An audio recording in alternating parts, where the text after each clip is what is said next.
Bang, bang, Southern Fried Gang.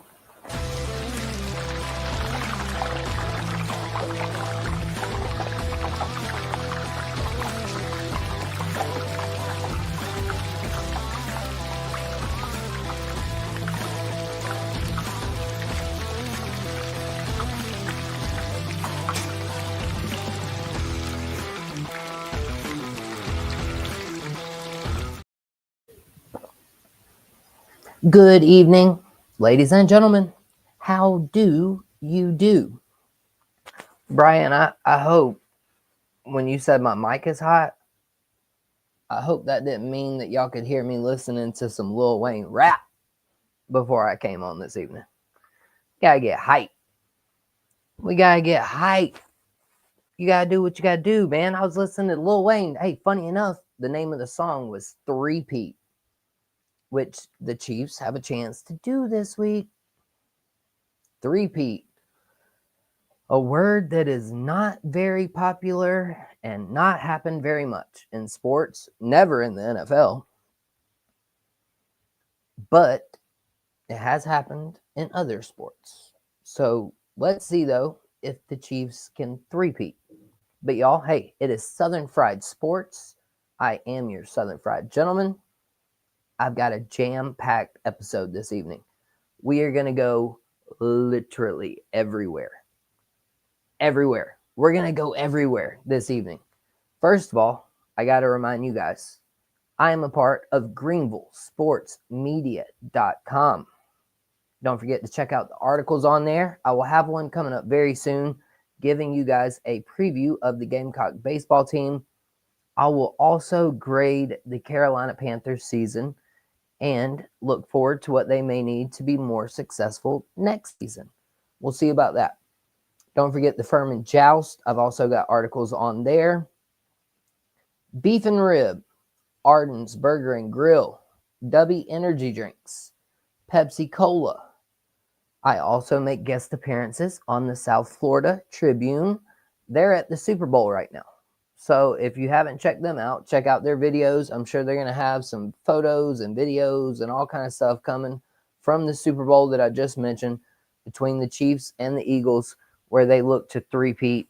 Let me get this comment in here real quick, though. My man Mark, also a part of GreenvilleSportsMedia.com. He wants to let you know that he will begin a weekly podcast with PC women's basketball coach, Coach Sarden. We don't know the name of the show yet. We don't know the name of the YouTube channel just yet, I don't think.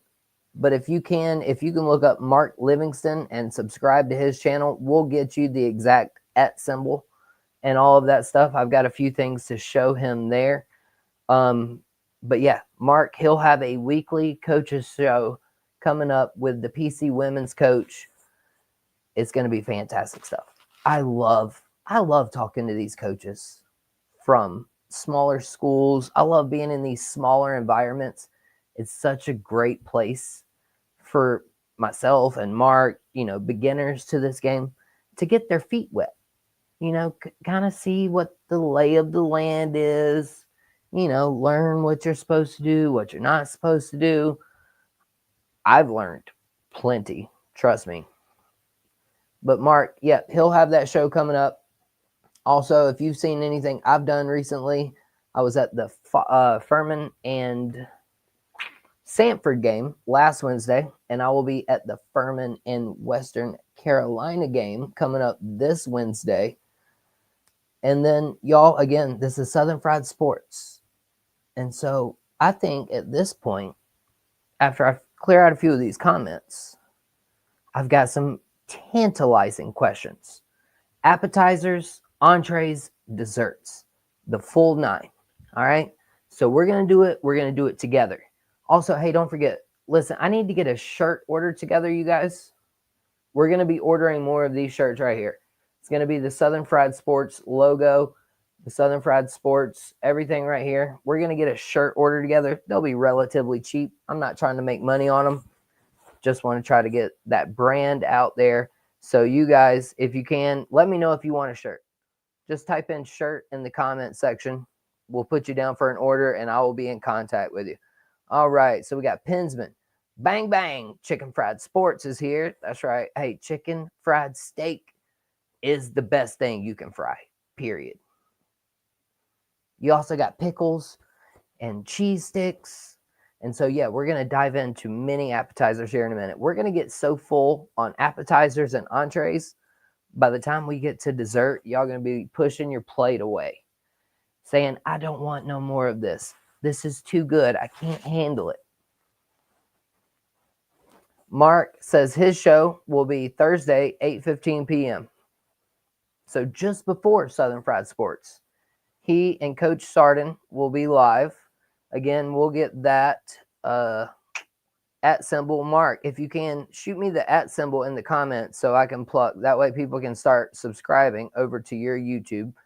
And then, of course, we got Mark Livingston. He says, go Eagles.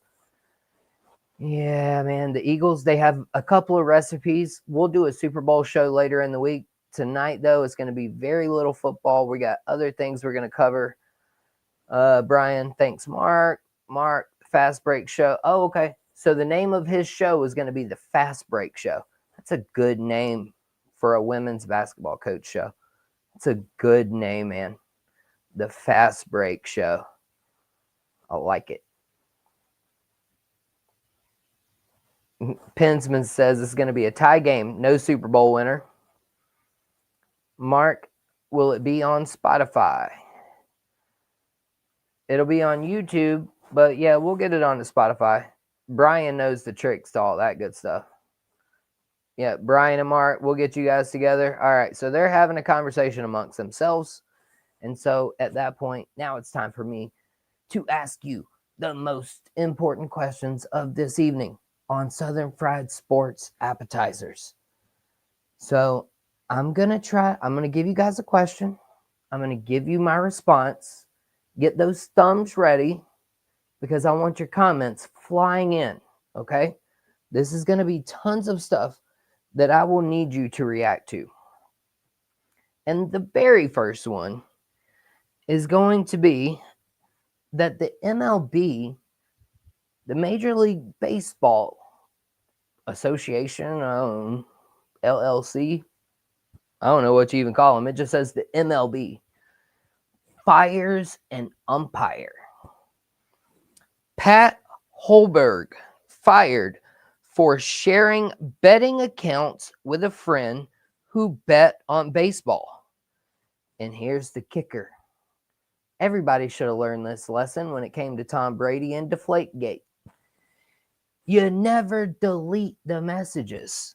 So Pat Holberg, he deleted the message during the investigation. Yikes. Yikes. That just screams guilty to me. Does it not? If you're deleting messages, I mean, hey, listen, I'm a dude. We all dudes. There's some women. There's shady women. There's shady dudes. There's shady everybody. We all know what deleting messages and deleting emails and all of that stuff comes down to, right? Somebody's telling a story. Somebody's not telling the truth. So, yeah, the MLB, though, they have fired an umpire. I knew this was going to be a thing the minute that gambling was legalized. And so many, it's not even that you can bet on the winners and the losers anymore. You can literally bet on any outcome that you want to. We talked about it with Pensman Sports just the other night. You can bet on the length of the national anthem at the Super Bowl. You can bet how many appearances Taylor Swift is going to make. And so guess what? If you're the home plate umpire and your friend bets that this particular baseball player will strike out 3 times in a game, he can make that happen. Right? We've seen bad calls. And so where somebody's going to have to figure out a way to make this stuff more honest. They're going to have to figure out a way to make more integrity into these calls, because I bet you money if Pat Hoberg, an MLB umpire, is doing it, you bet your bottom dollar somebody else doing it. Think about Pat Donahue or Tim Donahue, whatever his name was in the NBA.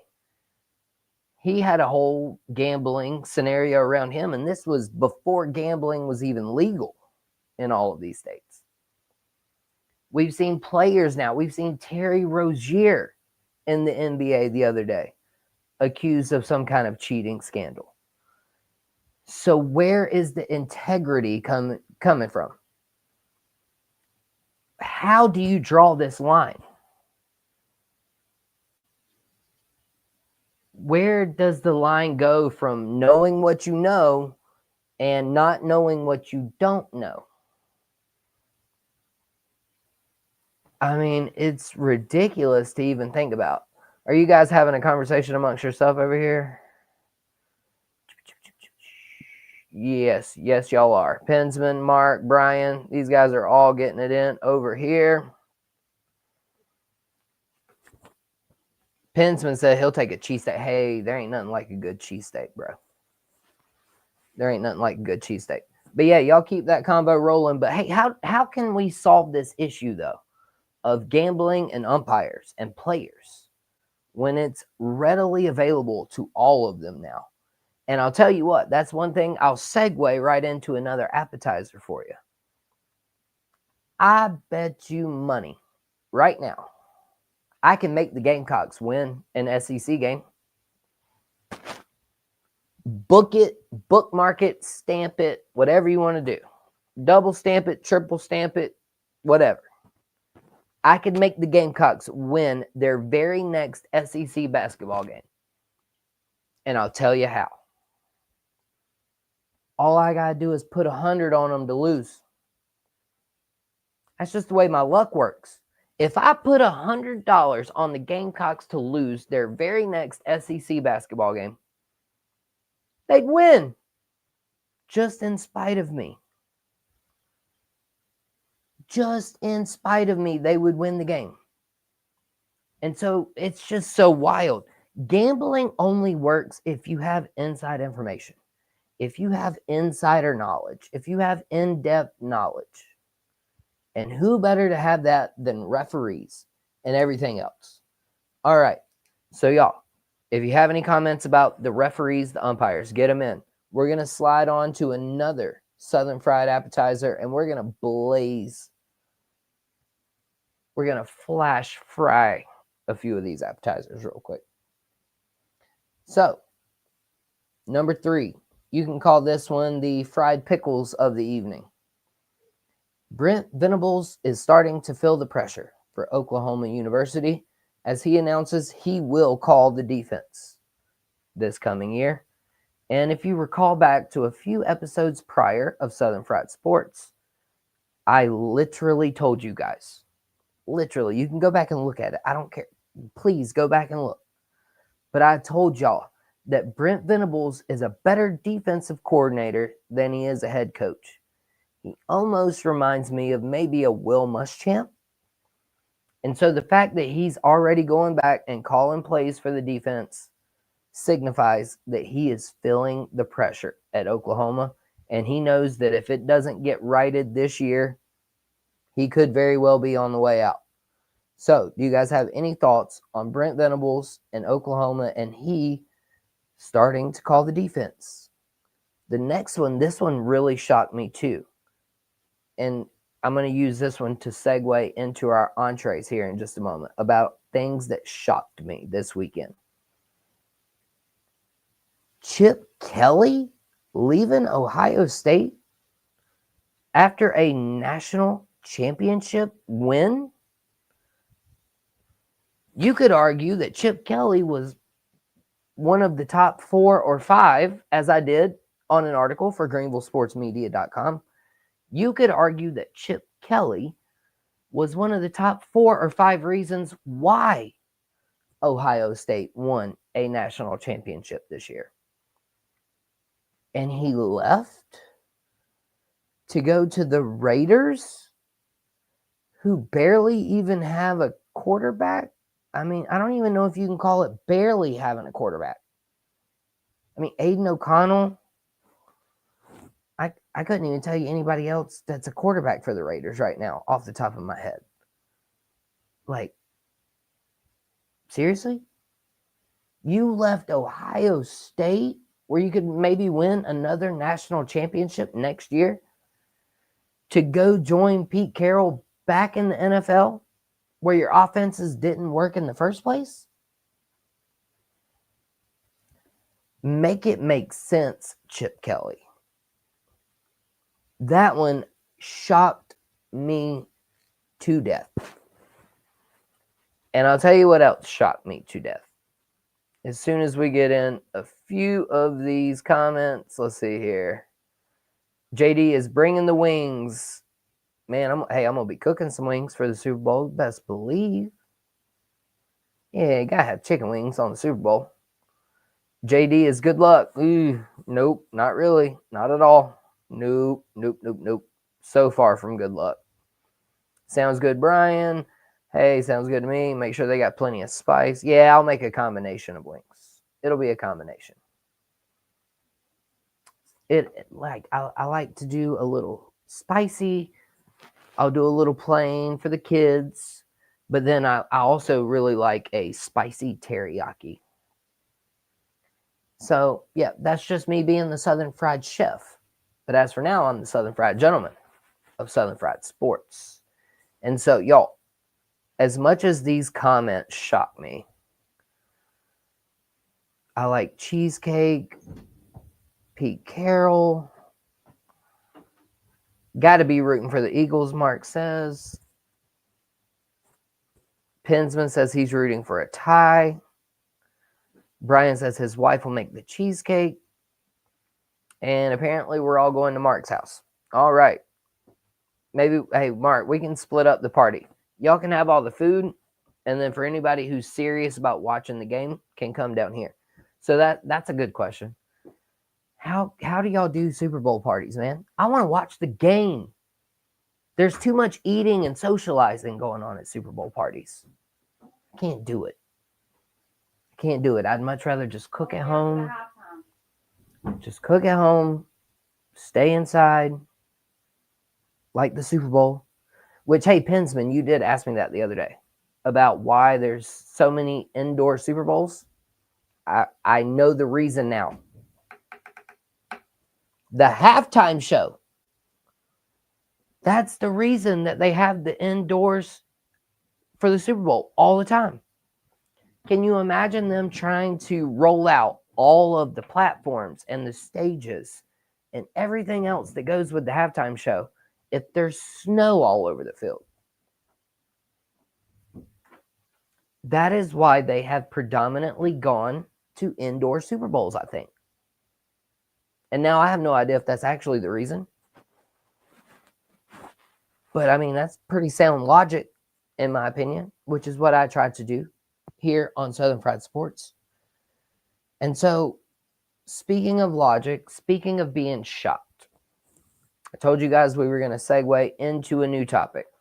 Mark, Brian, Pensman, appreciate all you guys being here. All 8 of you watching. Bang, bang, Southern Fried Gang. But, like I said, Chip Kelly really shocked me.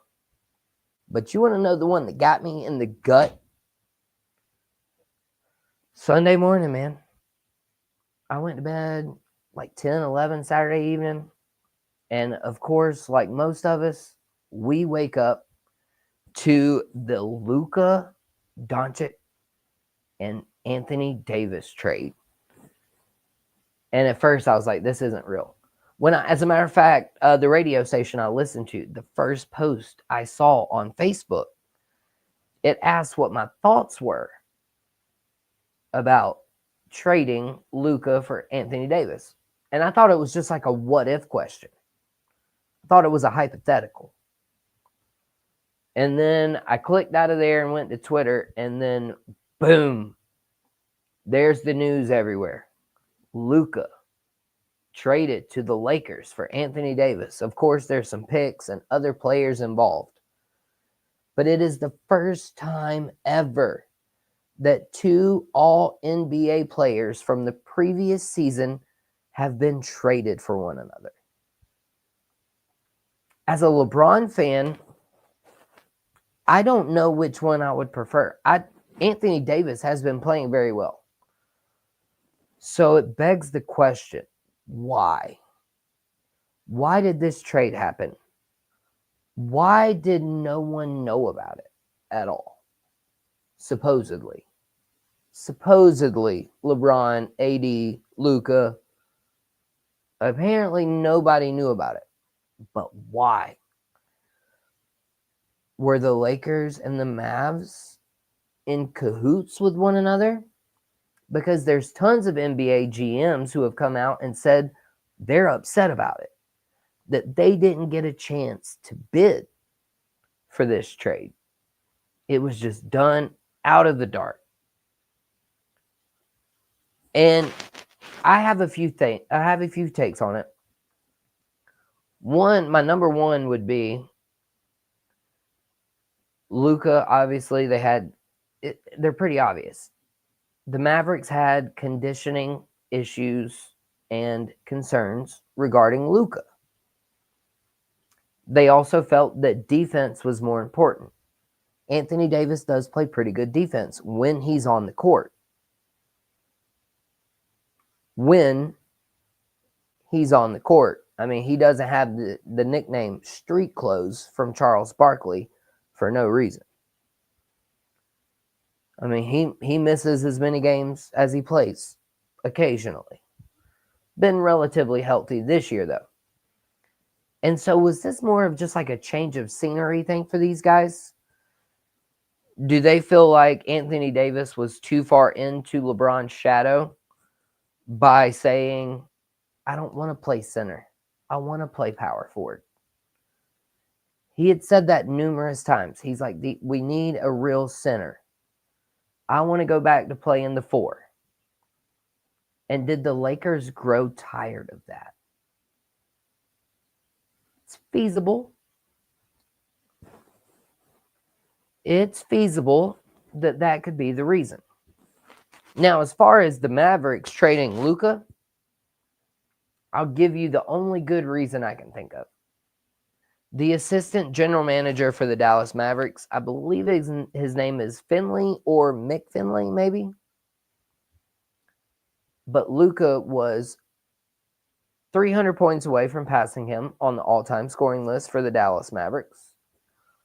Plus, the Dallas Mavericks just saved $116 million. At least. If not, you can fully count the $345 million that they were going to have to pay Luka. So Luka was in line for a 5-year, $345 million deal. Now with the Lakers, he's only eligible for a 4-year, $249 million or $29 million, whatever that math comes out to, $229 million. So Luka lost $116 million, but the Mavericks freed up $345 million to an extent. So right there are your reasons, Mark.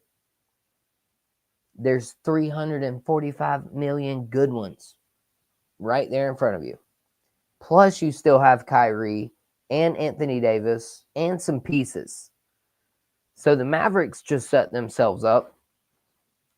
The Lakers set themselves up with the next superstar post LeBron, possibly. I would imagine. I would hope. God, I can't imagine, though, if Luka doesn't work out for the Lakers. Woo. Talk about some angry fans. Shoot, y'all saw them carrying a casket for Dallas and Luka today. Imagine if this trade does not work out for the Lakers. Mark says, if you don't like the way Luka plays D, then surround him with good defensive players. Yeah, but that's no excuse. You still got to play. You got to play D. Plus, his weight is a concern. Last I heard, he's almost as big as Zion. So that's concerning. P digits. Just in case you were wondering, JD can slam a revolving door. Absolutely, I can. And you want to know what happens when I do that? It comes back and pops me right in the nose every time. Always forget about that revolving door, P digits. Thanks for being here, brother. Luka wanted to be warmer. Tired of Dallas weather. Man, it's only snowed like 2 times there in like 2 weeks in Dallas. LA ain't that much warmer than Dallas. Get out of here. Brian says, who was going to be the center for the Lakers? Yeah, precisely. They're still going to have to make another trade for somebody, it seems. I don't think their center is on their roster. Mark says LA got a steal. They got a top 5 player for way less than what he's worth. Now they have their star to build around. If LeBron can somehow transform Luka, in my opinion, Luka is going to have to pick up on a few, regardless of how much people may hate LeBron. The dude takes care of his body, which is why he's still playing at 40 years old. He's still doing it at a very elite level at 40 years old. Just dropped a triple-double the other night against the Knicks. And so if there's anybody that Luka needs to pick up a few habits from, I would say it's LeBron James. I mean, y'all can hate me for that if you want to. Money doesn't matter, says P Digits. That's silly talk. Yeah, okay. You must have missed that whole thing about the MLB umpire cheating and gambling to win some money earlier. Yeah. Gave up 91 points in the first half, Pensman. The Mavericks just got crushed by the Cleveland Cavaliers the other day. Yep, gave up 91 points the day after the Luka trade.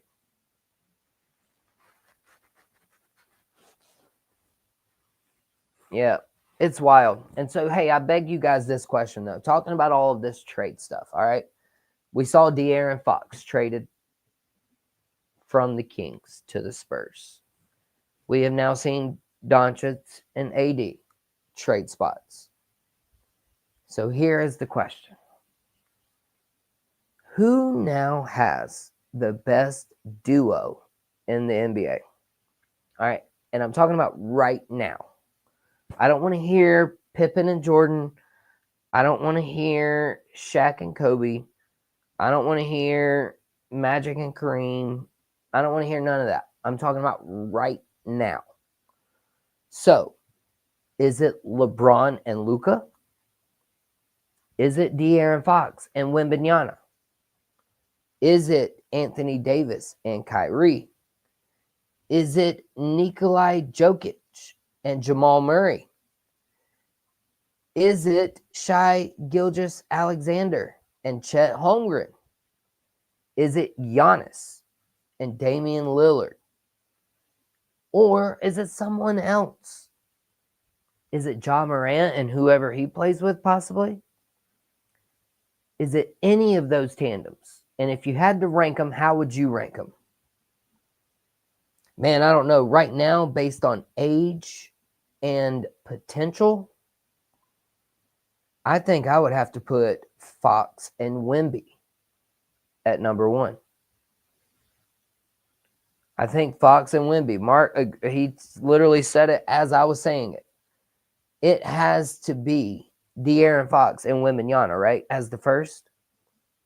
What'll be really interesting to see, though, is who ends up with the second. Will it be AD and Kyrie, or will it be LeBron and Luka? Man, I don't know. I don't know. And then, again, don't forget the Oklahoma City Thunder down there with Alexander and Holmgren and all of their players. The Oklahoma City Thunder are really good. The Grizzlies are good. And then one of the previous duos, I of course forgot to mention, forgive me, Steph and Clay. But don't forget Anthony Davis, Kyrie, they have Clay right there with them in Dallas. So I just went from talking about duos to maybe a threesome. Family show. Eyes up here. I didn't literally mean threesome. I meant of players. Y'all be careful out there.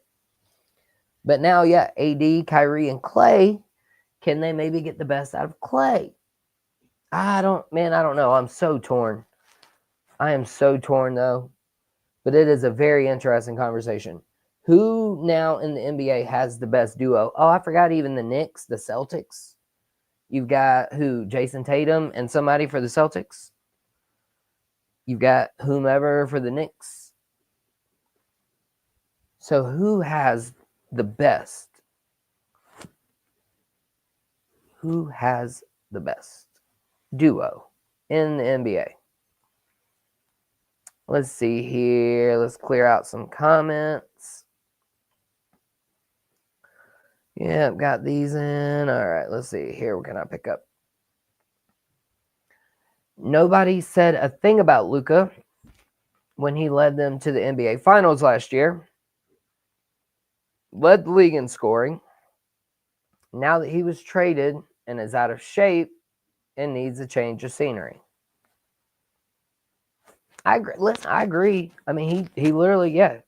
Him and Kyrie, they went to the finals last year. Granted, they didn't win. But apparently, Nico Collins and Jason Kidd says they need defense to win championships. And I guess Luka was less than satisfactory in that regard. Brandon Dillinger, hey, thanks for being here. I don't know what show meat means, but maybe I'll show you guys some chicken wings later on Sunday, possibly. Y'all just make sure to subscribe and like my YouTube stream. All my shorts and videos will pop up. And yeah, at some point, Brandon, you might see some meat. Mark, Fox and Wemby all the way. That'll be fun to watch. I agree. The NBA truthfully does not care enough or know how to have an opinion. NBA left me. I didn't leave the NBA. P Digits, yeah, I agree. This is literally probably the first in-depth NBA talk I've ever had on this show before. But I just wanted to show some versatility, all right? I got the versatility, all right? We can talk NBA, NFL. Just don't bring no hockey, man. I just can't do no hockey. I don't know anything about hockey. I can't even see the puck half the time.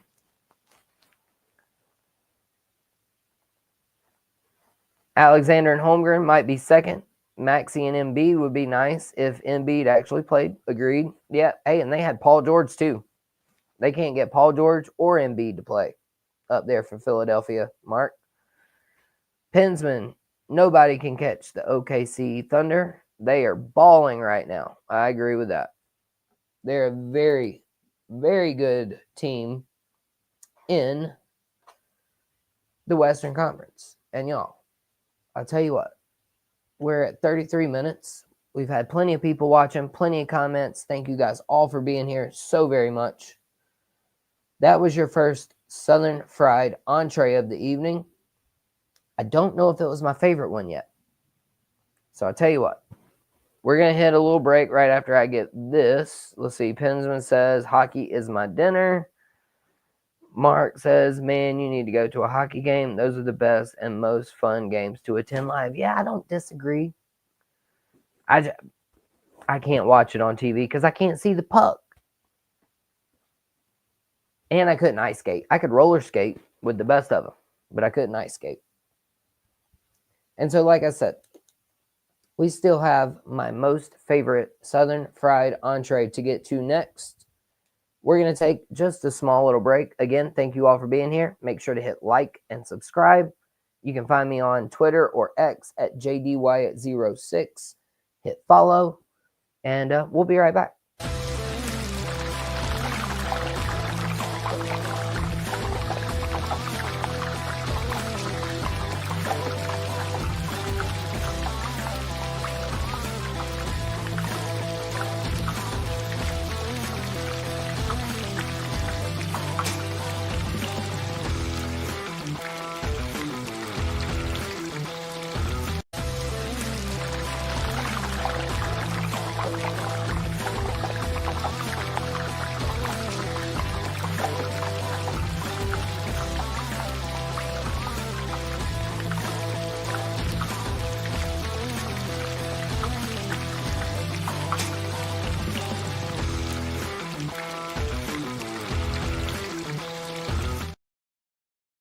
All right, y'all, thank you for sticking with me there for just a minute. We got wifey in the shower. She was trying to get out, get ready. Hopefully nobody caught any hot mic moments there again. Like I said, y'all be careful out there. Family show. Eyes up here. But it's time to get into one of my favorite entrees that we haven't really been able to get too much on the show because it's kind of been the off season and football always trumps this particular sport. But how about the NASCAR clash yesterday at Bowman Gray Stadium? And I will say this. Yes, Bowman Gray is also a football stadium. Yes, NASCAR had the clash at the Coliseum the last couple of years. But I don't know what it was about these two different tracks yesterday, y'all, and from the previous year at the Coliseum. But the racing was way more intense. It's literally the same setup. They're literally racing around a football field. So you're putting two of the best things in the world together at one time: football and fast cars. Does it really get any better than that? But yes, at Bowman Gray, it did. It got so much better than it was at the Coliseum. These guys were beating and bumping and banging each other around like it was nobody's business. If you haven't seen the video, even check out Ty Gibbs after he gets spun out and is going to the pits. He literally hit someone and catapulted his car into the air. Rode a wheelie almost, if you will. He popped up the front tires on his race car after getting wrecked. We saw Kyle Busch get spun around. We saw Justin Haley get spun around. We saw Kyle Larson and Eric Jones get into wrecks. And then at the end of the day, Chase Elliott, NASCAR's most popular driver by far, won the race. And so they hit the trifecta on opening weekend. All right. They were entertaining. Their most popular driver won, and they did the most important thing you can do in the South: combine football and fast cars together. Y'all remember that old Dale Earnhardt commercial? Dale Earnhardt Jr. commercial? He takes a handoff in his race car and goes for a touchdown. Now, that's not exactly what the race looked like yesterday. But there was tackling, there was spinning, there was wrecking. And in my opinion, NASCAR could not have done anything better than coming back to the small town tracks, the grassroots levels. It's where NASCAR started, aside from the whole moonshine running thing. They started on these small tracks where you can beat and bang and win and move somebody out the way. It's kind of like a demolition derby, but it's not. How many of you guys chase ambulances? Anybody get curious? They see an ambulance drive down the road. You don't want to follow it. You don't want to go see what they're going to do, what they're going to look at, who they're going to save. To me, that's what wrecking and beating and banging is in NASCAR. It makes it entertaining. It makes it all the best. Love you. There's my beautiful wife. Beautiful NASCAR weekend. Is NASCAR scripted, P Digits? No. There's no way.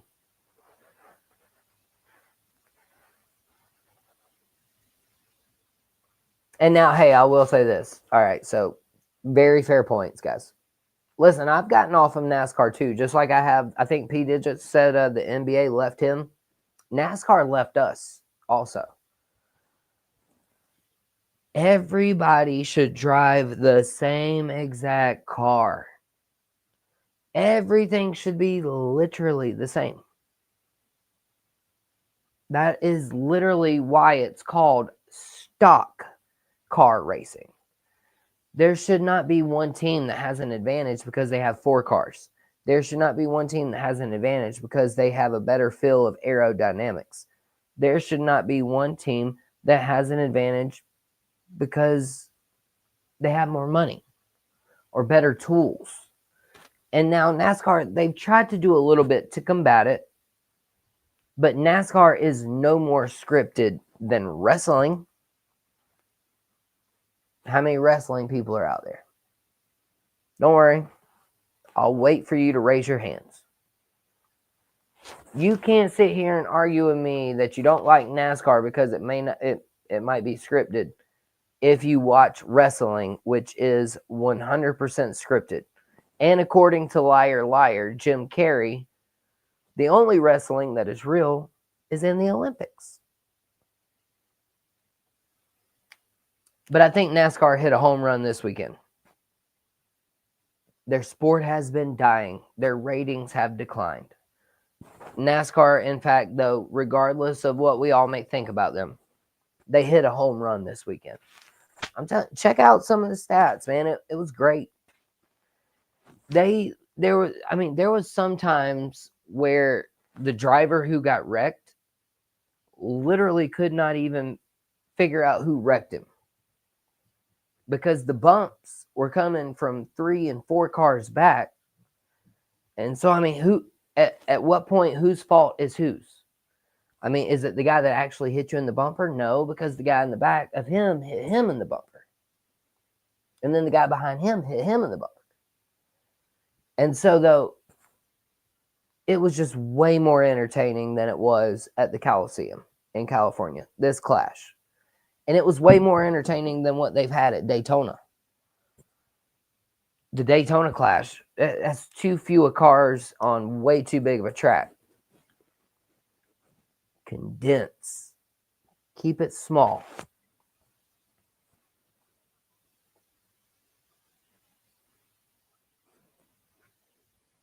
Pensman says he's more UFC than wrestling. Pensman says it's not scripted. Same setup, same engine. No, not necessarily.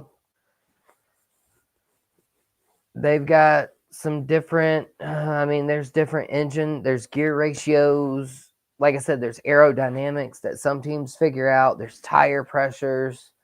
There's suspension. There's ride heights. There's so much stuff that goes into the engineering of a NASCAR. P Digits, Car of Tomorrow killed NASCAR's popularity. P Digits, I can somewhat agree, but I'll tell you what really killed it. All those mile and a halves, Chicago, Kansas, Las Vegas. Every time NASCAR tried to expand out to the Midwest and up to the West and all that, it was always a mile and a half track.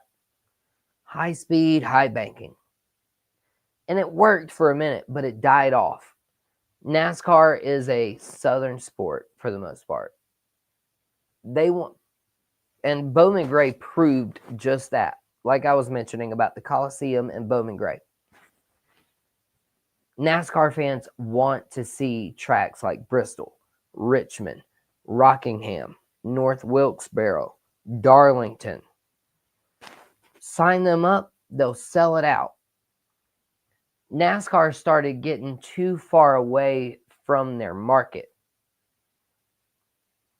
And hey, don't make me give you guys an economics lesson here on Southern Fried Sports, but we could talk about it. Maybe not tonight, but we could talk about it at some point. But NASCAR expanded too far from their market, in my opinion. Now, don't get me wrong. Sonoma out there in California, great racetrack. Auto Club Speedway, great racetrack. Phoenix International, pretty good racetrack.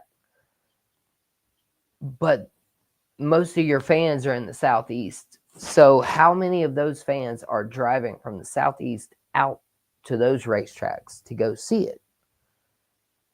Not many. So you got to appeal to a new customer. And NASCAR did not do that. However, with this Bowman Gray race, I think they certainly did. I think they appealed to who they wanted to appeal to. Bubba Wallace even proved it because someone was giving him the middle finger. And Bubba Wallace said, hey, I bet that cat got more fingers than he has teeth. And at that point, he was literally only showing one finger. And Bubba Wallace, he got right in on it, man. He said, listen, that dude probably has less teeth than he has fingers held up at that moment, which is freaking hilarious, if you ask me. Pensman says they try getting off-road courses. Listen, I love Watkins Glen. That used to be one of the better races. I loved Watkins Glen. Turning right, turning left, and a lot of people, oh, they're making another left turn. Oh, they're making another left turn. I mean, how good are you if you can only turn left, right? You got to be able to turn right. You got to be able to go both ways. Bye, got y'all again. Family show, people. Eyes up here, man. I've done told y'all to go both ways and talked about threesomes this evening. Bye, eyes up here, ladies and gentlemen. Family show, family show. Yeah, hey, not a fan. I was not a fan of the Chicago road race, Pensman. Again, trying to appeal to a market that they don't need to appeal to. P digits. Each brand needs to design their car. Stop with everybody having the same thing. Might as well alter tricycles, wave a flag, and go. Yeah, but then would that be less scripted though, or more scripted? Because at that point, then you're giving people added advantages. That's what I mean. I don't want anybody to have an advantage.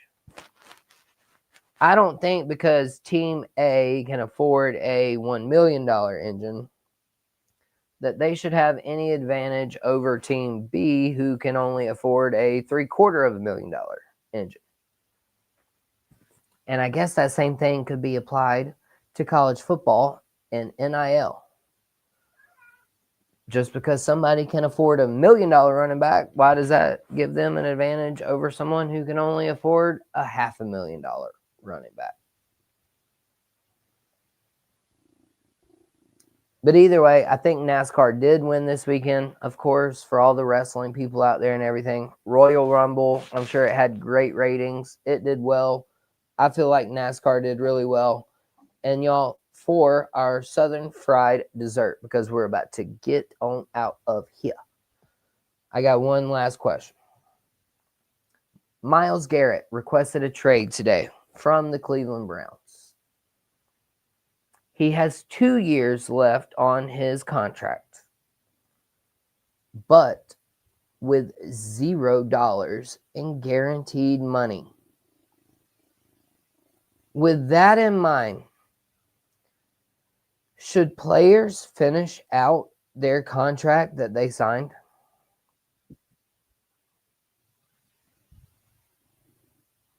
If Myles Garrett has a contract and he has no more guaranteed money on that contract, but 2 years left. Now, he can earn bonuses, roster bonuses, which I'm sure will be hefty for someone like Myles Garrett. But do you think he should have to play out that contract if he signed it already and he's got 2 years left? In most situations, I would say yes. I would say absolutely. You sign the contract, all right? Unless you're a rookie getting drafted and you got no choice than to sign a 4-year contract. You, as a player, control your destiny. Think about LeBron James. How many 1-year deals has he signed with a player option for year 2? 4, 5 at least. So each year, he can control his own destiny. And he can probably control whether or not the team will be competitive enough around him. And so in most situations, I absolutely would say that Myles Garrett should finish out this contract. However, I feel really bad for the dude. I mean, think about it. They spent all this money on Deshaun, it doesn't look like he'll ever play again. And the Browns were legitimate playoff threats there for way more years in the last few years than they were previously. And so, can you really blame the dude, though, for wanting to go and win a championship? Or at least make the playoffs? Playoffs? I mean, I can't blame the dude. But listen, 9 times out of 10, I'm like, you sign the contract, finish it. But I don't know, there's just something about this Myles Garrett one, though, that it just, I don't know. This Myles Garrett one, though, it hit me a little differently. It finally made me think a little differently, because normally, like I said, finish what you start. If you sign the contract, you got 2 years left. I don't give a darn if you got to pay the team $100,000 over the next 2 years. You signed the contract. Your agent, your lawyer, whomever read the contract, and you signed it.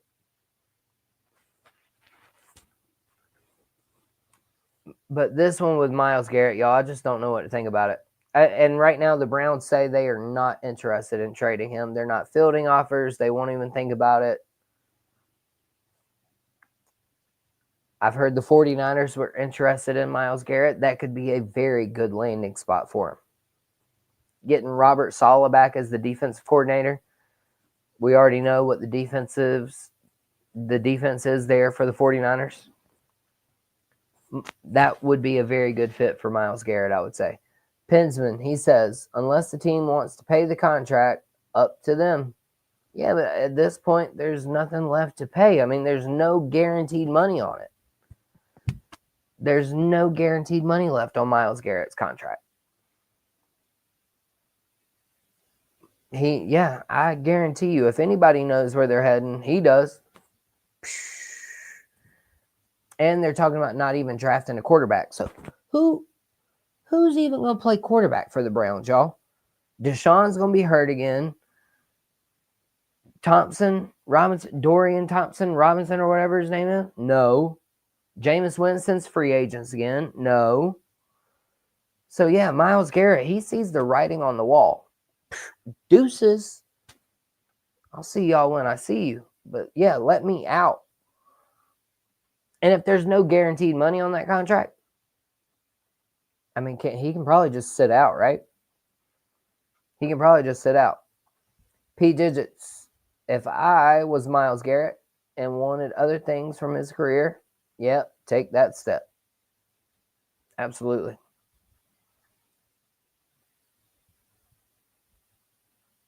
Pinsman, drafting and quietly getting good in free agency. I don't know if that's the way the Browns need a lot. Think about the conference they got to play in. I mean, we don't know what it'll be with the Steelers, with Russell Wilson and Fields. But even then, you got Joe Burrow and Lamar coming back.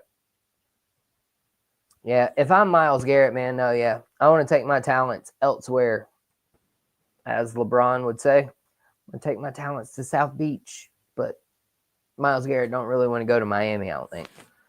But yeah, I'm taking my talents elsewhere. Bobby Bonilla is jealous of Deshaun Watson's contract. All right.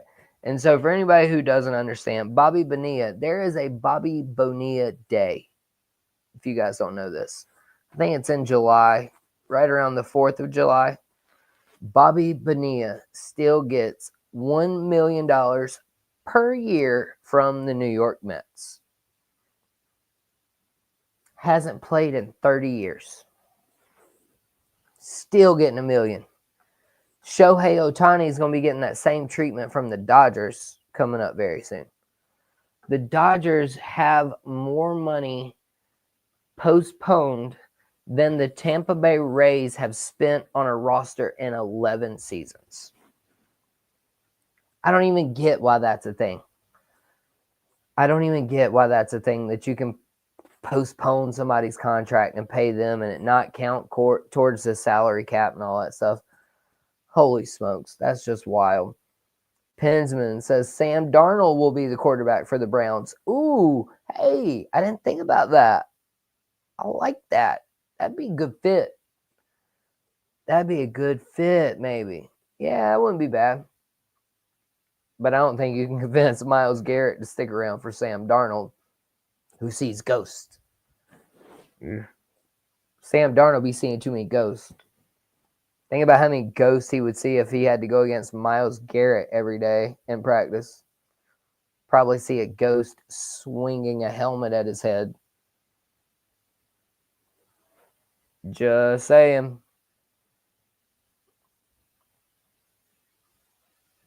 Impressive Bonilla knowledge, JD. Of course, man. I'm oozing with sports knowledge over here. Oozing with it. And that was this whole episode this evening. I wanted to show you guys some versatility. So we didn't talk too much Gamecock. We didn't talk too much football. I wanted to talk some NBA. Wanted to talk a little NASCAR. P Digits, Pensman, Mark, Rowdy Rooster, Brian. I think it was Brian. Another Brian. Was it Brian? The one that said show me some meat or show me or something like that. Dellinger, I know, was the last. But yeah, hey, thanks for all of you guys showing up. That's what I use to clean up all the grease and flour when I get done southern frying things, P Digits. The sponge. I use a sponge to clean up all the flour, all the grease. It's the easiest thing, man. Or a little Mr. Clean magic eraser. And so, y'all, with all of that said, I think I got everything covered. Don't forget Mark Livingston. He will have a show coming up on Thursday, 8:15 with the PC coach. He also says Dick Vitale calling his first game in 2 years at Clemson on Saturday. Man, that's good news. I've got some Dick Vitale knowledge too, man. Yeah, he's been going through cancer treatments and chemotherapy and stuff. And so that is the Duke Clemson game. And I can't believe that the Clemson Tigers still are not ranked, by the way, in college basketball. I'll save that story for another day. But as for another dessert, they should be ranked. They have 4 losses. Iowa State just lost the other day. They have 4 losses. They were ranked number 3. Clemson, not ranked. Just got their 4th loss not very long ago. So how is a team number 3 with 4 losses, but Clemson's unranked with 4 losses? Make it make sense, y'all. Make it make sense. P Digit says they don't need to be ranked. They're 9-1, I think, in the ACC. Yeah, they only have 1 loss in the ACC. 9-1, if I remember right. The sponge, P Digits. Yeah, I'm the sponge, buddy. And so, yeah, let me go use this sponge, though, to finish cleaning up this house and cleaning up this episode. I appreciate all of you guys for being here so very much. Y'all are amazing. Y'all are the best. Don't forget GreenvilleSportsMedia.com. Don't forget Furman and Western Carolina coming up on Wednesday evening. We will have some videos from there. Don't forget the Furman Joust, Beef and Rib, Arden's Burger and Grill, W Energy Drinks, Pepsi Cola, and the South Florida Tribune. For me, the Southern Fried Gentleman of Southern Fried Sports, y'all be blessed, not stressed, and just be kind to one another. Dang it.